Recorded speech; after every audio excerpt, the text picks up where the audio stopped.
Kia ora again, everyone, from the beautiful Nikau Cemetery. Beautiful day here today. I went live the other day and focused on the cancer patients section of the cemetery, which goes up to the road. That's the International Airport.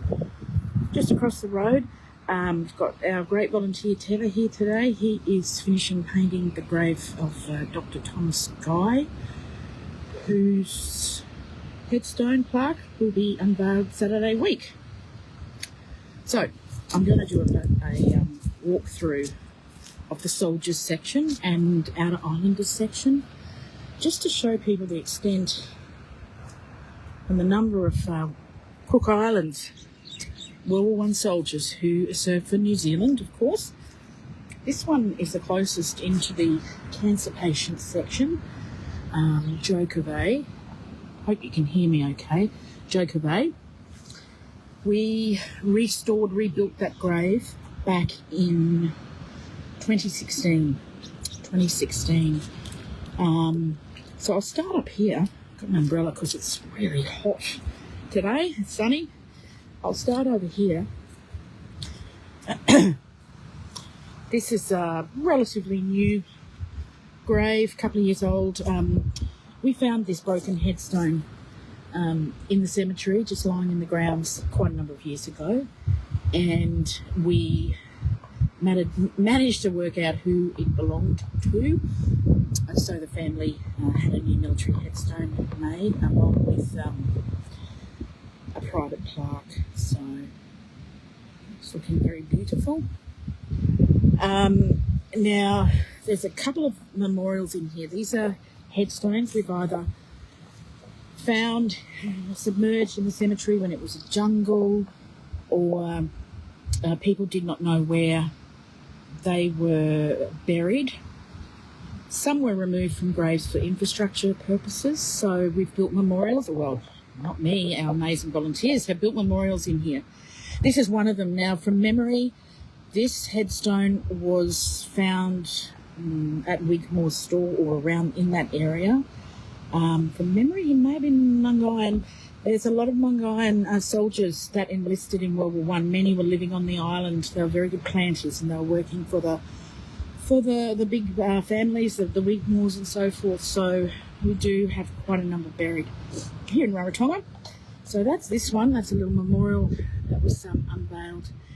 This one here, we've got quite a story with this one, and Paul found this headstone. It's down on the shoreline way back, 2014, 10 years ago. Anyway, the family, Denise Campbell, contacted me in Australia.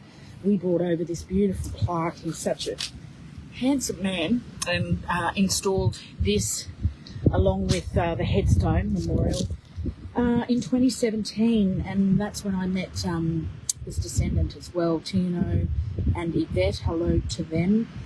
Over in New Zealand. They live, I think, around Wellington.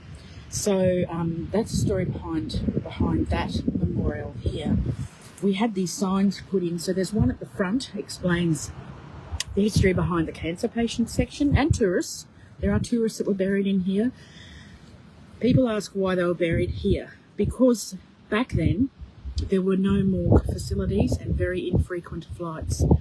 So people had to be buried within 24 hours. So there's a number of tourists who are buried here. Also, over the years, there has been a couple of exhumations. I think one went back to New Zealand, one to Australia. So that's the story there. This is a good friend, Terry Moana Hardy's great uncle, I think, Kaimanu Tipe. We've worked hard on those graves. This one over here, we rediscovered it back in the day. Really fortunate that whoever built this grave, they carved the name of the person. That's the original carving onto the grave. Hence, we were able to identify it. And a couple of years ago, the family, I think, two families, two wives, so you see there's a plaque either side of his military headstone. They organised a military headstone, and had an unveiling service in here for him. So that was a really good find. To find Namiro. Right. I'll go back over here. Once again, thank you, Bobby Ryan Hansen, and the boys from the Ararangi Bears Football Club. They've been coming in here and keeping this site clean. They're doing an amazing job because this really is quite a large site, as you can see. So over here, there's a large number of Cook Island soldiers. So I'll just walk through here. You can see all their headstones. So these soldiers mostly were from the outer islands and they had no family land to be buried on, which is normal here. So they were buried in this cemetery. And we do think that probably there is one we know, the one I just showed you. He's actually Rarotongan and he may have wanted to be buried in here with his soldier friends. So, yeah. So much history just here. There's us in Rucker, very early. And then we have Martin Metatane. We found this headstone in here in 2017. It was submerged off the grave, so we built a memorial in here for him. This one is another memorial. I think the family said that he was originally buried where the airport is now. Now, prior to the construction of the airport, there was villages all through there and burial grounds and everything, church. And it was cleared, obviously, to build the airport because the airport had to go somewhere. But fortunately, some of these families kept these military headstones. I'm seeing a number now. This is one of them. Tonga Kiriau. I need to work on my Cook Islands pronunciations, Maori pronunciations, sorry. And then over here, we have Akatia. Now, this grave, Ngā Naiti. In 2017, Paula Paniani, myself, Bobby Nicholas, Howard Waddell, we put a submission in to the New Zealand Defence Force to investigate 10 soldiers who we believed should be Commonwealth War Graves Commission graves. This is one of them. And 2 years later, it was announced that 6 graves were Commonwealth War Graves Commission graves, which means that they will be cared for in perpetuity by the Commonwealth War Graves Commission via the New Zealand Ministry for Culture and Heritage, who are the agents in the Pacific and New Zealand. It's actually been nearly 5 years now and still waiting on someone to come over and inspect these 6 graves. But hopefully they can come to an agreement with the government because they pay to maintain these graves. And I believe that all 6 may get new headstones. There are some errors on the other one. So 3 are in Rarotonga, 2 in Atataki, 1 in Artu. So this right here, this is one of the 6 Commonwealth War graves. And what that means is they died of an illness or an injury that they contracted during their war service. And they died before 31st of August 1921. That was their criteria and their cut-off date. So that's our Commonwealth War grave. Now, we've got a few special ones over here.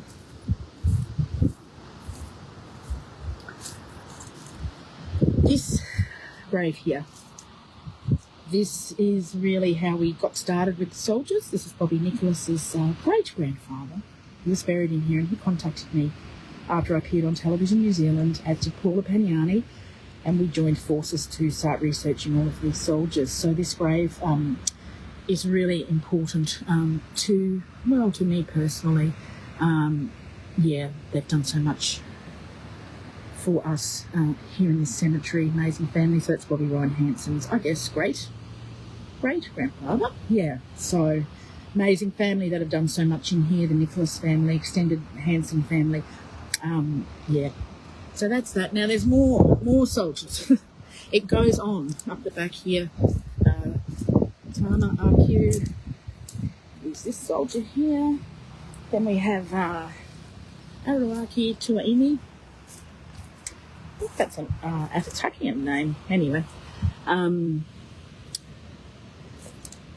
There's also another memorial up here. We found another headstone submerged in here a number of years ago, and the family built a memorial for him. And then through here, there's 2 more soldiers under this tree. We had an enormous tree cut down here a few years ago. This one, it was really damaging the graves around here. That's that one. And there's the memorial up the back there to the headstone that we found in that, round about that area. Not on a grave, submerged. Because this, once upon a time, was completely overgrown. You would not even know that there were graves in here. So that just shows you the amount of work that's gone on in here. There's another soldier. So then through here, looks like it's maybe recentish, either rebuild or interment there. Okay, so yeah, there's, as Paula explained, these graves of outer islanders tended to be in what do I say? In Australia, they would have a Protestant section or a Catholic section. This was in groups of islands. So Manahiki, Rakahanga over here. Actually, I think it was last year I met a family in here. Oh, well, I helped them organise bringing their mother's ashes over to place with her grandmother or mother over in here. It's around here somewhere. But, yeah, so there's some beautiful, beautiful old headstones in here. This is an old cemetery. I mean, just look at this. Amazing. Probably handmade, I'd say. And then over here, yeah, really beautiful headstones. And here, just trying to find the one that was done last year. Here, Masters, here it is. The Masters from Harmiston Island. Really interesting history behind that island. So last year, the family organised this headstone, I guess, to be made in New Zealand and shipped here, and her ashes were interred in here with her more than likely grandparents or parents, maybe parents, I'm not sure. And so, yeah, I talked to Aaron and the family. So yeah, that's just a little walkthrough of this other section of the cemetery. It's not all about the cancer patients, trust me. There's a lot of history in here. So many soldiers buried in here. And yeah, look, our volunteers are doing a great job at trying to keep this this site maintained. And yeah, thanks so much to them again. So that's it for now. And yeah, we'll be back hopefully Saturday week for this unveiling. Bye for now.